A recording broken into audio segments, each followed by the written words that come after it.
It was a Motel 6 on Interstate 80, just west of Lincoln, Nebraska.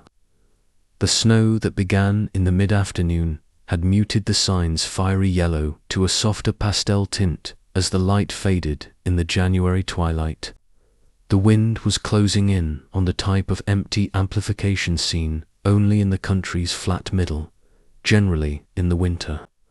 That meant nothing except inconvenience today.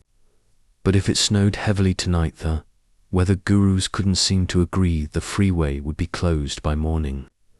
That meant nothing to Alfie Zimmer. He took his key from a man in a red vest and drove to the end of the lengthy cinderblock structure. He'd been marketing in the Midwest for 20 years and had developed for fundamental guidelines for getting a good night's rest. First and foremost, always make reservations in advance. Second, if possible, make a reservation in a franchise motel such as a Holiday Inn, Ramada Inn, Comfort Inn, or Motel 6. Third, always ask for a room toward the end. That way, the worst-case scenario would be to have one set of noisy neighbors. Finally, request a room that begins with a 1. Alfie was 44. Too old to be fucking truck stop whores, eating chicken fried steak, or carrying his luggage upstairs. The first-floor rooms were normally allocated for non-smokers. Alfie rented them, but smoked nonetheless. Someone has taken up space in front of room 190.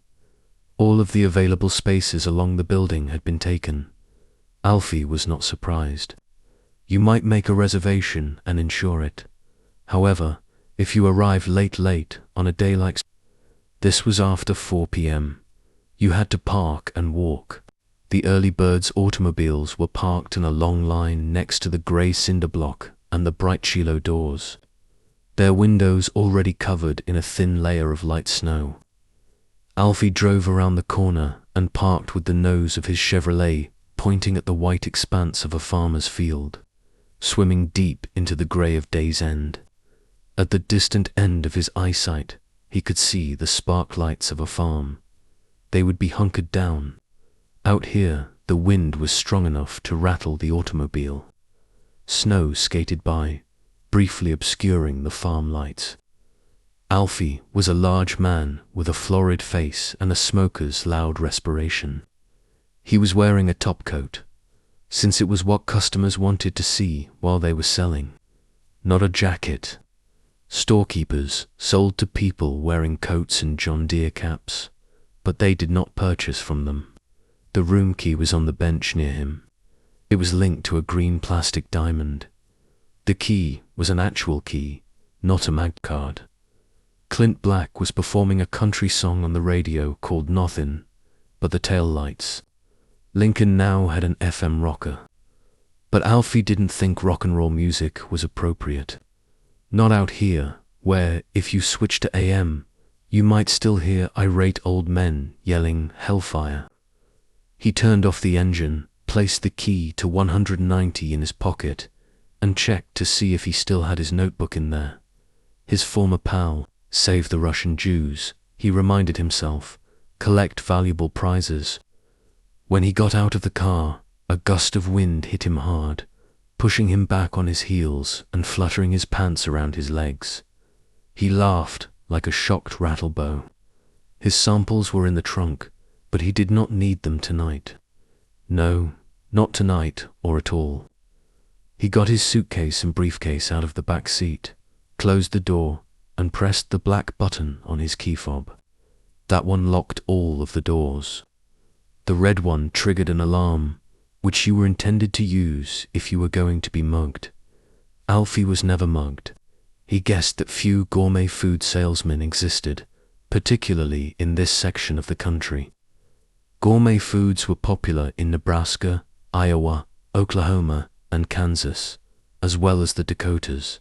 Despite popular belief, Alfie had done pretty well, especially over the last 2 years as he became acquainted with the market's deeper creases, but it would never match. Example, the market for fertilizer. Even now, he could smell it in the winter wind, which was chilling his cheeks and coloring them an even darker shade of crimson. He remained where he was for a moment longer, waiting for the wind to drop. It did, and he could see the sparks again. The farmhouse. And could it be that a farmer's wife was already boiling up a pot of cottager?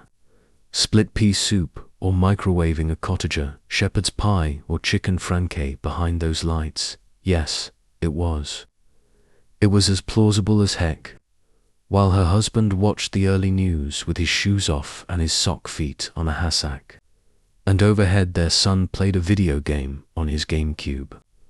Their daughter sat in the tub, chin deep in fragrant bubbles, her hair tied up with a ribbon, reading Way Gulben Compass by Philip Pullman, or perhaps one of the Harry Potter books, which were favorites of Alfie's daughter, Carleen.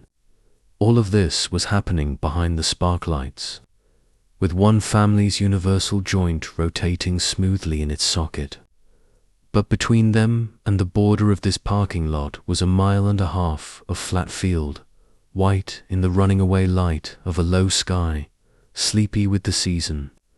Alfie briefly imagined himself walking into that field in his city shoes, briefcase in one hand and suitcase in the other, working his way across the frozen furrows, finally arriving, knocking.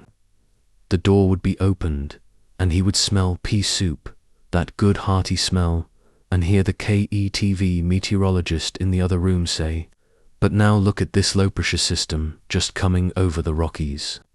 And what would Alfie tell the farmer's wife? So he just, "Did you stop by for dinner?" Would he urge her to save Russian Jews and gain rich rewards? Would he start by saying, "Ma'am, according to at least one source I've read recently, everything you love will be taken away"? That would be an excellent conversation starter. And the farmer's wife would be intrigued by the stranger, who had just come across her husband's east field to knock on her door. And when she urged him to go in, to tell her more, he could open his briefcase and hand her a couple of his sample books. Once she encountered the cottager brand of quick-serve gourmet delights, she was practically certain to want to move on to more sophisticated pleasures. And, by the way, did she like caviar? Many did, even in Nebraska. Freezing. Standing here, freezing. He turned away from the field and the sparklights at the far end and proceeded to the motel, taking careful duck steps to avoid tripping over the tea kettle. He'd done it before, God knew. Whoopsie-daisy in 100 motel parking lots. He had done the majority of it before, and assumed that was at least part of the difficulty. There was an overhang, so he could get out of the snow.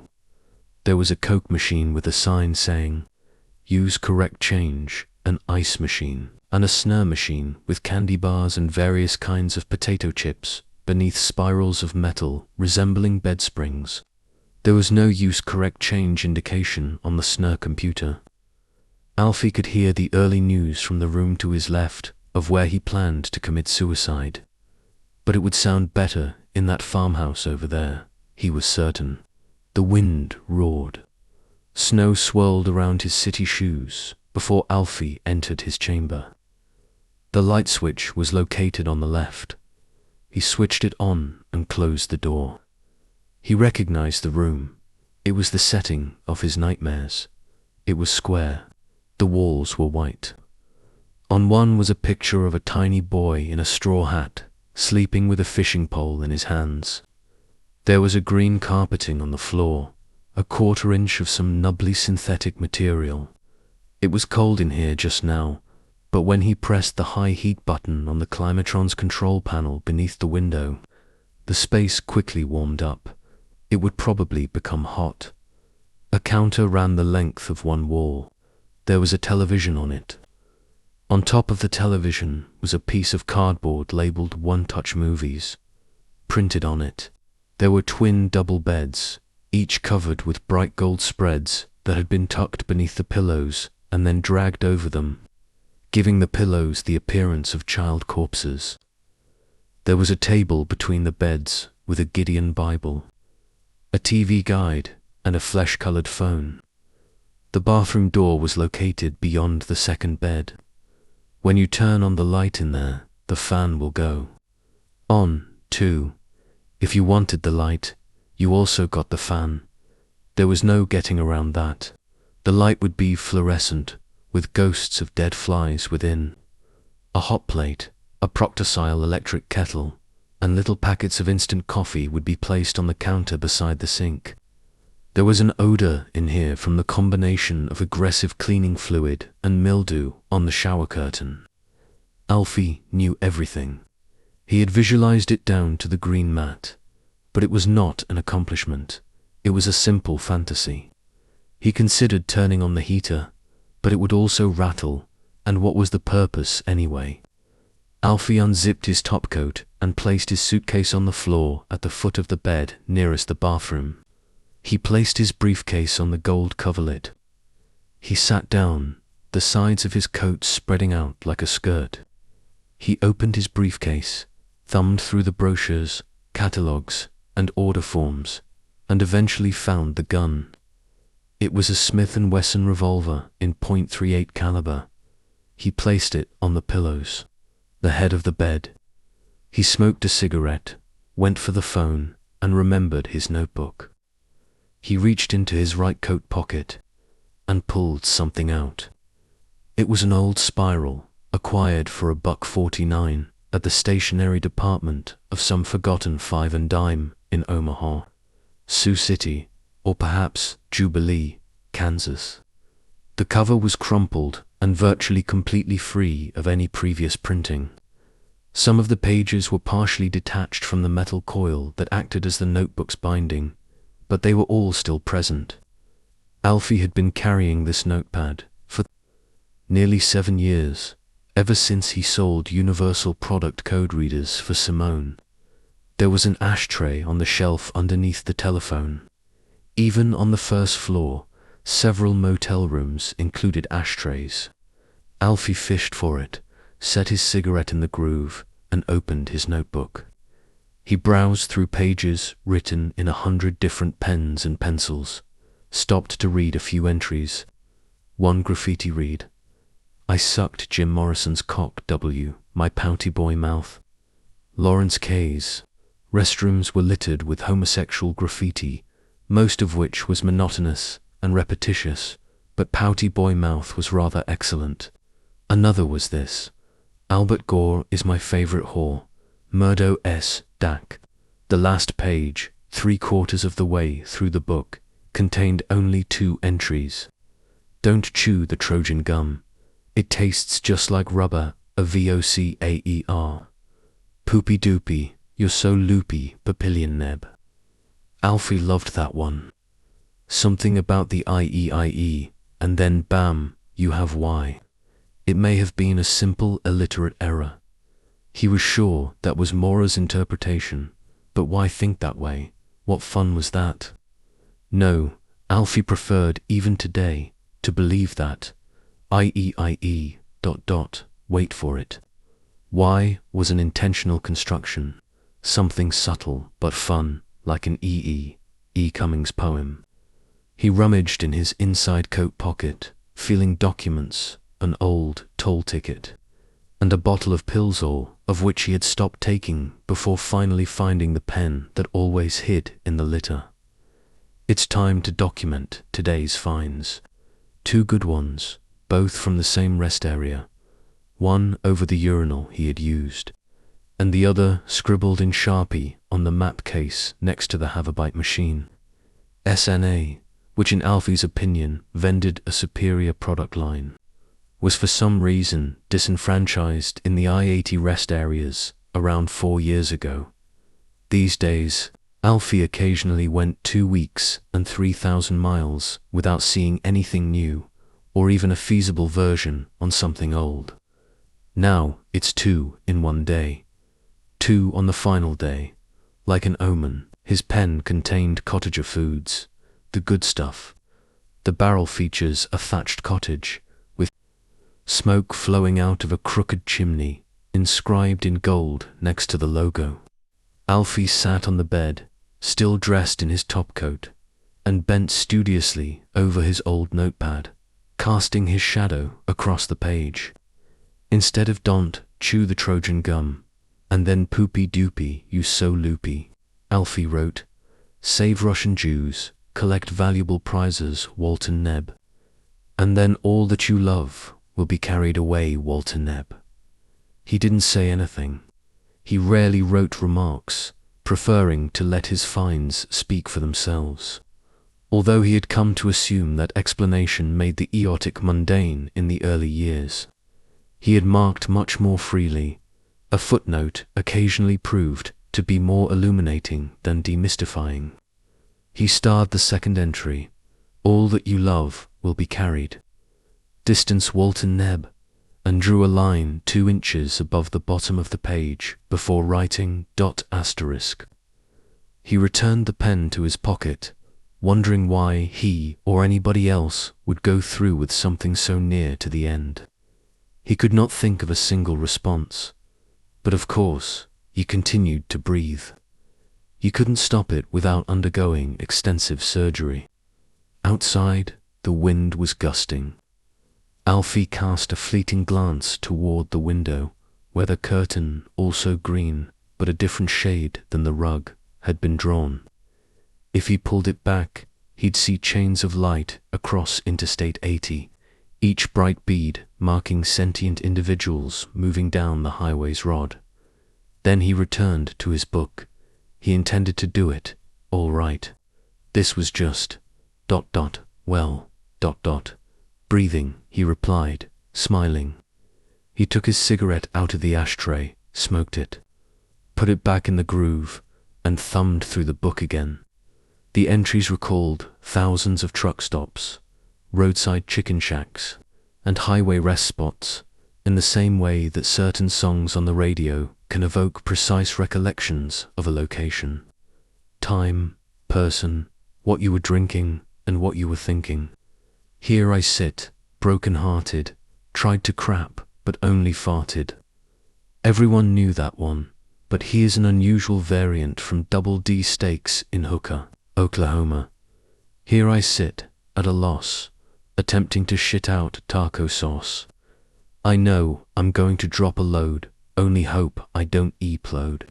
And from Casey, Iowa, where Senior 25 crosses I-80, my mother created me a whore, to which someone had added in quite different penmanship, if I furnish the yarn, will she make me one? He began collecting while selling UPCs, documenting various bits of graffiti in the spiral notebook without knowing why. They were either humorous, unsettling, or both at once. However, he gradually became attracted by these messages from the highway, where the only other communication appeared to be dipped headlights when you passed in the... To read this, you must also look at the E. It ramped from the Walton Rest area back to Highway IE at departing transients.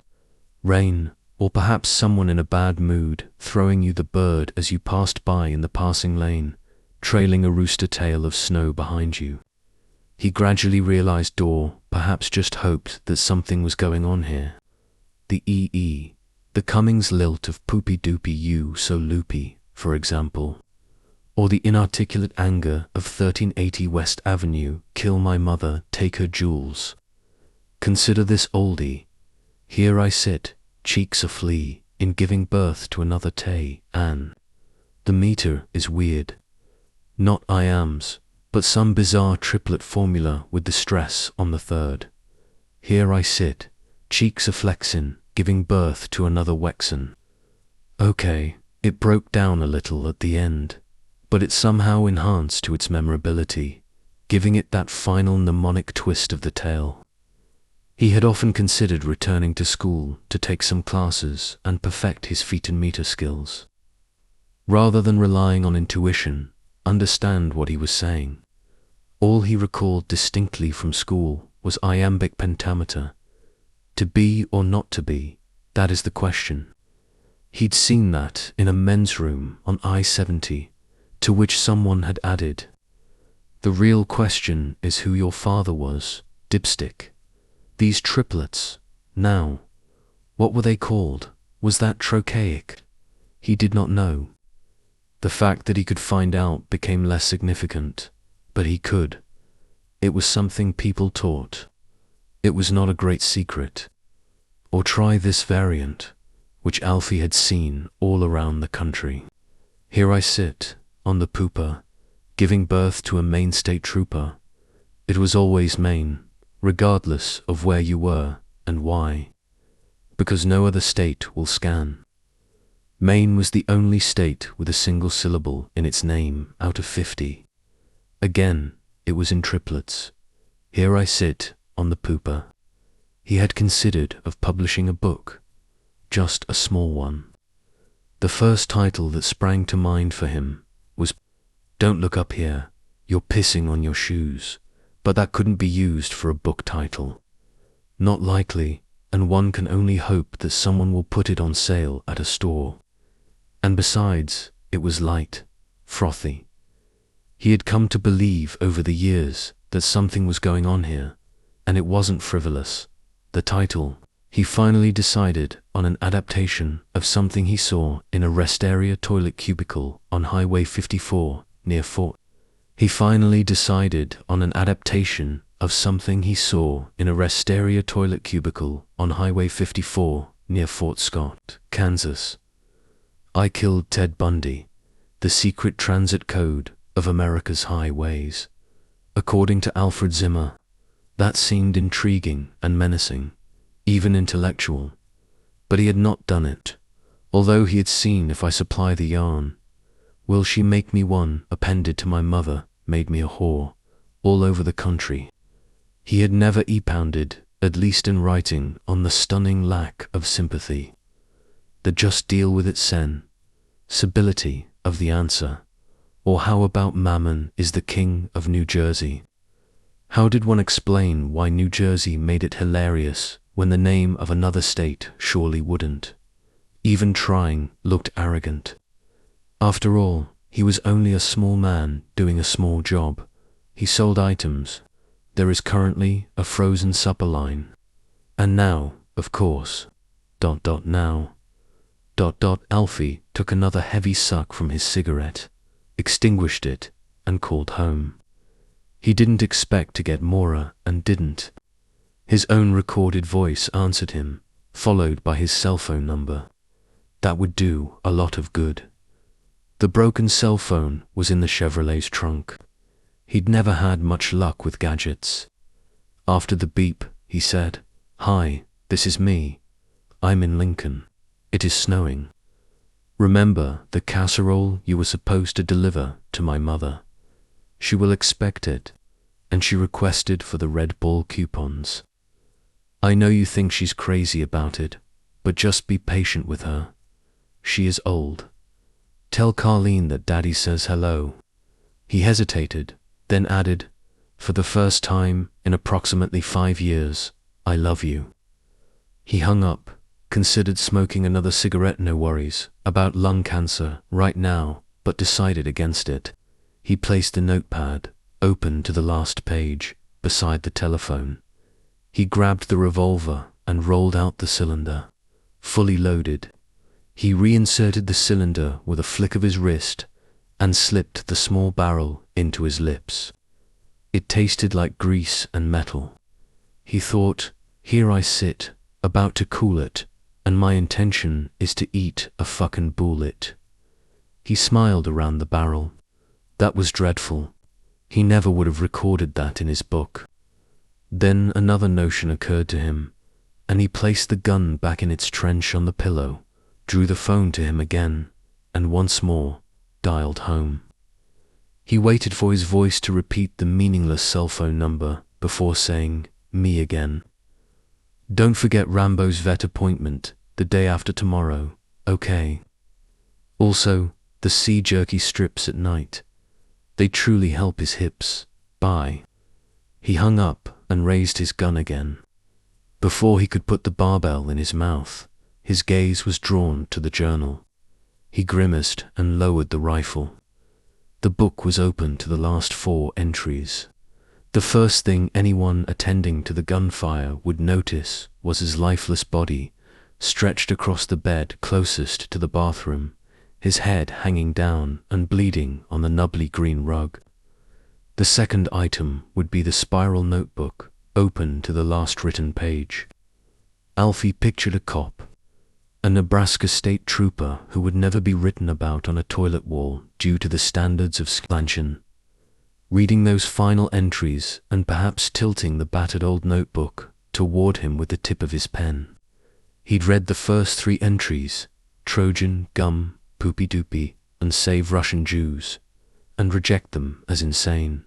He'd read the last phrase, all that you love will be carried away, and decide that the deceased guy had regained just enough rationality at the end to write a halfway reasonable suicide note. Alfie didn't like the notion of people thinking he was insane. Additional examination of the book, which featured information such as Medgar Evers is alive and well in Disneyland, would only confirm that perception. He wasn't crazy, and neither were the things he'd written here throughout the years. He was persuaded of this. If he was incorrect, or if these were the rantings of lunatics, they needed to be examined even more extensively. Was the line, "Don't look up here, you're pissing on your shoes," intended to be humorous? Or is it a rageful growl? He pondered using the John to dispose of the notepad, but then shook his head. He'd wind up on his knees, shirt sleeves rolled back, fishing around inside, attempting to pull the darn thing out. The fan rattled and the fluorescent buzzed. Immersion might blur part of the ink, but not all of it. Not enough. Besides, the journal had been with him for so long, riding. His pockets stretched across so many flat and desolate Midwest miles. He disliked the idea of simply flushing it away. The final page, then surely, one page, balled up, would fall down. But it would leave the rest for them. There was always a them. To discover all that obvious evidence of an unstable mind. They'd add, fortunately. He didn't decide to visit a schoolyard with an AK-47. Take a bunch of tiny kids with him, and it would follow Mara like a tin can attached to a dog's tail. "Have you heard of her husband?" They'd ask each other at the store. "Killed himself in a motel. I left a book full of strange stuff. He's lucky he didn't kill her.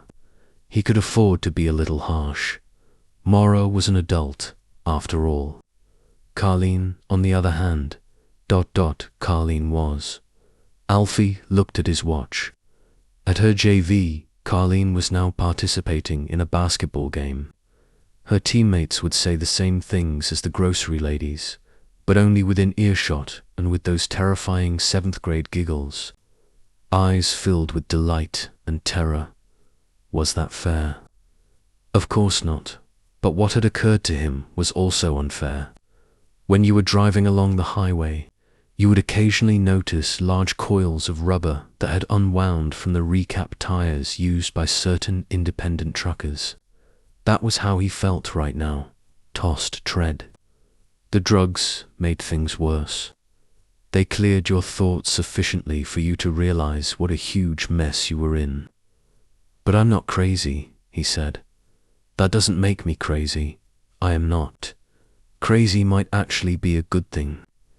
Alfie took up the notebook, flipped it closed in the same way he had flipped the cylinder back into the .38, and sat down, tapping it against his leg.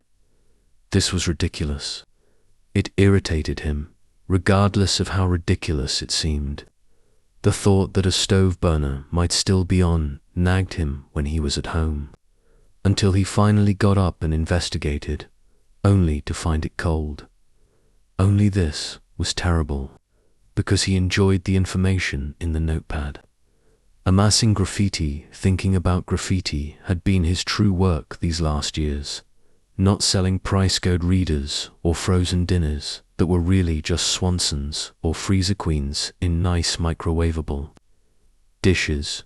Helen Keller, fucked her fella, has a daffy attitude. For example, however, the notebook could be a source of embarrassment after his death. It's like accidentally hanging yourself in the closet while experimenting with a novel manner of jacking off, only to be discovered with your shorts beneath your feet and shit on your ankles. Some of what he writes in his notebook may appear in the newspaper, along with his image. He would have laughed at the suggestion formerly, but now that even Bible Belt journalists routinely talk about a mole on the president's penis, it was difficult to dismiss. So, burn it. No, he had set off the goddamn smoke detector. Place it behind the image on the wall. The image of the little boy with the fishing pole and straw hat. Alfie paused, then nodded slowly. Not a horrible concept. The spiral notepad might stay there for years. Then, in the distant future, it would drop out. Someone, perhaps a lodger, more likely a maid, would pick it up out of curiosity. I'd flip through it. How would that person react? Shock? Amusement? Just plain puzzlement? Alfie had hoped for this last, because things in the notepad were perplexing. Elvis killed Big Pussy. Someone in Hackberry, Texas, wrote. Serenity is being square. Someone in Rapid City, South Dakota, had said. Someone wrote underneath that, no, stupid, serenity equals VA2 plus B. If V equals serenity, A equals satisfaction, and B equals SEUAL, compatibility. So, back to the photo. Alfie was about halfway across the room when he remembered the pills in his coat pocket. And there were more in the car's glove compartment, all different but for the same purpose. They were prescription medicines, but not the ones your doctor would give you if you were feeling ... well ... sunny. So the cops would ostensibly search this room for other types of drugs, and when they moved the picture away from the wall, the notebook would fall onto the green mat. The things in it would appear much worse, crazier, as a result of his efforts to conceal them. And they'd view the last part as a suicide note, simply because that was the last thing. This would happen regardless of where he left the book. According to one East Texas Turnpike poet, sure as shit sticks to the ass of America. If they find it, he murmured, and then the solution came to him.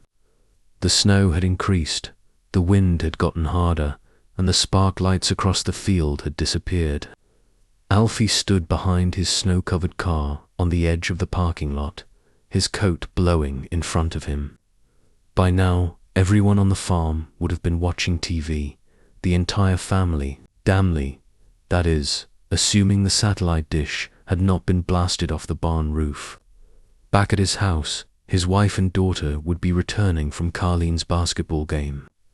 Maura and Carlene lived in a world without interstates, fast food trucks, or the roar of semis passing at speeds of up to 90 miles per hour. He wasn't complaining, or hoped he wasn't. He was only pointing it out. Nobody here, even if there is, someone in Chalk Level, Missouri, had scribbled on a shithouse wall, and there was blood in those Wisteria bathrooms from time to time. Mostly just a bit, although once he saw a grubby basin under a scratched steel mirror half full. Has anyone noticed? Did anyone report such incidents? In some rest places, the weather report was regularly broadcasted from overhead speakers, and to Alfie, the voice delivering it seemed haunted, like a ghost running through a corpse's throat. In Candy, Kansas, en route 283, in Ness County, someone wrote, "Behold, I stand at the door and knock," to which someone else added, "If you're not from Publishers Clearinghouse, go away, you bad boy."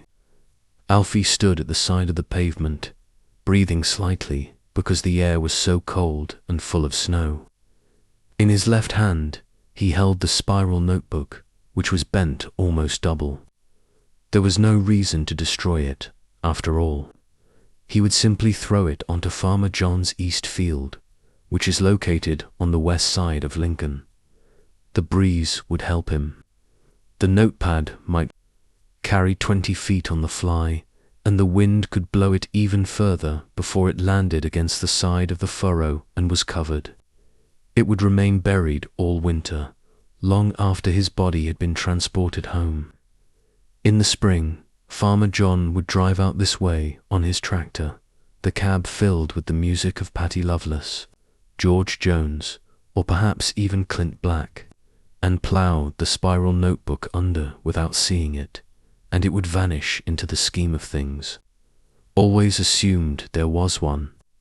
Someone wrote, "Rella, it's all just the rinse cycle," by a payphone on I-35 near Cameron, Missouri. Alfie brought the book back to toss it and lowered his arm. He hated to let it go. That was the truth. Everyone was continuously discussing the bottom line. But things were horrible just now. He raised his arm again before lowering it again. In his agony and indecision, he began to cry unintentionally. The wind raced around him, on its way somewhere. He knew he couldn't continue living the way he had, not one more day. He was also aware that a shot in the mouth would be more convenient than any living alteration. It was a lot easier than trying to write a book that few people, if any, would read. He raised his arm again, cocked the hand holding the notepad back to his ear like a pitcher about to unleash a fastball, and then stood there. He had an idea. He would count to see Ty. If the farmhouse's spark lights resurfaced at any point throughout the count, he would attempt to compose the book.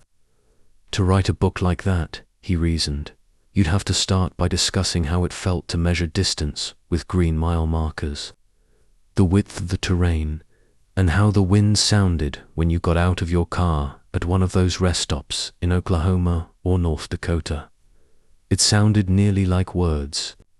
You'd have to replicate the silence, how the bathrooms always smelled of piss and the enormous hollow farts of departed travelers, and how in that silence the voices on the walls began to talk, the voices of those who had written but then moved on. The telling would hurt, but if the wind died down and the farm's spark lights returned, he'd do it regardless.